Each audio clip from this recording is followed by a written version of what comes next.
ለጉዳይ ፈልጌዎች ነው። ምን ነበር? ልጆችን ማግባት ስለምፈልግ እንሰጥ በግጭ እንደው ከየትም እየተነሳችሁ የኔ ልጅ እንትን የምትሉ ከዚህ ወደዛ እዚህ መሰልማችሁ ምንድነው አንተ ማለቴ ምንድነው ስራ? ትናንት ነው ከእስር ቤት የተፈታሁትና ትራስ ከእስር ቤት ተፈታህ እንዴ?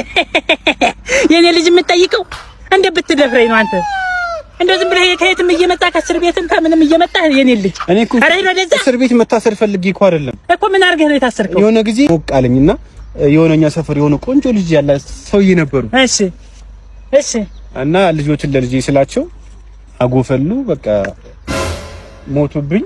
ምኑ ነው የሞተብህ? በደንብ አውራ። ሰውዬው ሞተብኝ። ምን አድርገው? ምን ልጅንም ቢያለኝ ገደልኩት። በቃ ጠይቀው ላግባሽ ብለህ ለዛ ነው እንጂ እኔ መታሰር ፈልጌ አይደለም። ላግባሽ ልታገባት ታውቃታለህ እንዴ? ልጅ አንድ ቀን ያየኋት ግን ትሆነኛለች። አይደለም ችግር አለ። ዋናው መዋደድ ነው። ዋለች ነው አይደል? በቤት ሄደህ በዛ ሄድ ነው እዛ አለች እኮ አልብሰራ። ኧረ እንኳን ደህና መጣህ። ሰርግ ምናምን አልፈልግም። ዋናው ህይወት እንደው ቁማ ከምትቀር እና ጥሩ አድርገሃል። እና ትፉሺ አመሰግናለሁ። እሺ ታገኛታለህ ቤት። በምኑ ቀን ተዋወቅ? ምንድን ነው ያልኩት? ከሚገለኝ ቢወስዳት አይሻልም?